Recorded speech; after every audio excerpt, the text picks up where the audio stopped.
Был я на фронте дважды. Первый раз в 1944 году получил ранения тяжелые. После излечения в госпиталях я попал повторно в здесь составе 3-й Белорусского фронта. Мы освобождали первыми Белоруссию, Литву, и уже в 1945 году здесь принимали участие в взятии Кенигсберга. И с тех пор я нахожусь здесь.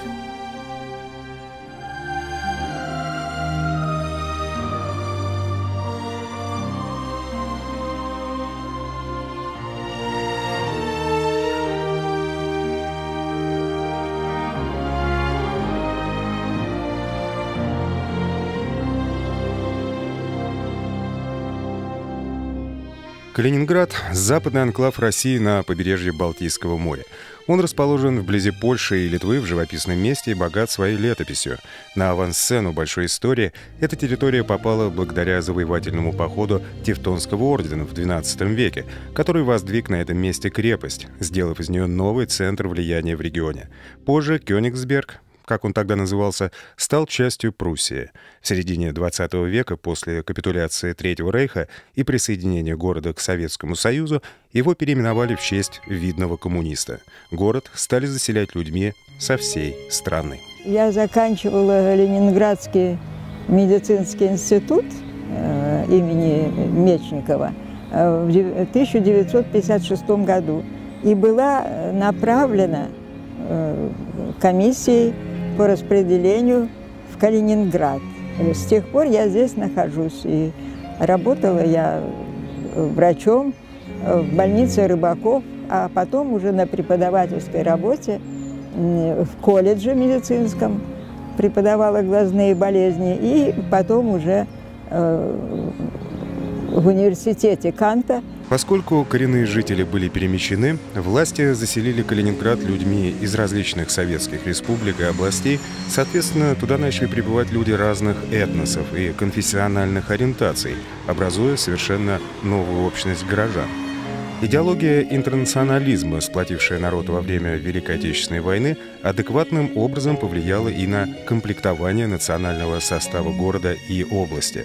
В современном Калининграде, да и в России в целом, как в стране преемницы СССР, сохраняются традиции многонационального проживания с закрепленным в Конституции принципом свободы совести и вероисповедания. Мы все в большой дружбе жили и ходим в гости к различным конфессиям. Нас приглашали православные, там, католики, иудеи. Мы все конфессии равны.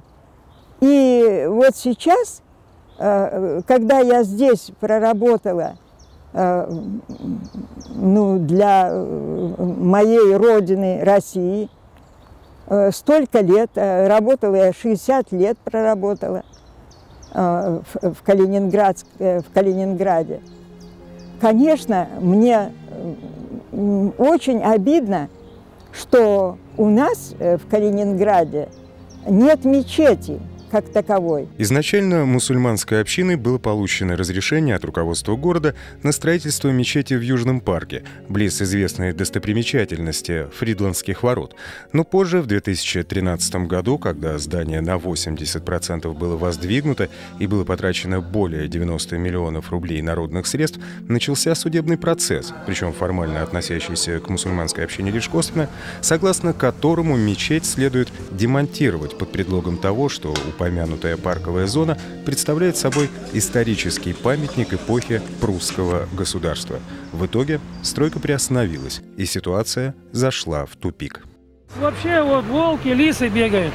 Да? Да. Это бывший военный полигон. Мусульманской общине города было предложено другое место для строительства религиозного центра, но равноценным его назвать нельзя. Куда мы на совещание не приезжали, везде нам его навязывали. Последний раз мы уже сказали на совещании у министра по социальной политике. Вы у нас не спросили, зачем вы нам его участок в запихиваете, он нам не нужен, уже не спросили у нас. И тем более, мало того, что он его, этот участок, вы нам его навязываете, так еще нам на свои деньги туда вкладывать, еще там строится, а потом опять отберут. Предполагаемая альтернатива находится в лесу за чертой города в труднодоступном месте, можно даже сказать труднопроходимым. Вот Калининград-центр, вот мы. Я не знаю причину, почему они нас выселили. Вроде показа нет, вроде не заразный. Туда совершенно невозможно добраться на общественном транспорте. Да и перед владельцами личного авто встанет дилемма. Не окажется ли поездка в мечеть последней, как минимум, для машины? Очевидно, что для ветеранов войны, пенсионеров и инвалидов вовсе не будет возможности посещать мечеть. Ведь смысл проведения молитвы в том, чтобы человек в доступном месте ее мог провести. Вышел из дома, доехал быстро, дошел пешком. А если далеко за городом, кто сюда поедет? Конечно, никто не поедет. Даже имам сюда не приедет. Я уж не говорю про прихожан, даже имам сюда не приедет. А ночью на ночную молитву сюда приезжать страшно, могут звери загрызть. Здесь же дикое место. Мы хотим обратиться к миру, к людям, к правительству с тем, чтобы они нам разрешили достроить мечеть, так как мы имеем право на это. И право это завоевали не мы, а наши предки, которые находятся здесь, в этих землях. Кто-то захоронен, а кто-то вообще без вести пропал. Сколько здесь мусульман похоронено? Разве они недостойны одной мечети в городе Калининграде? В память этих павших мусульман, которых здесь многие тысячи.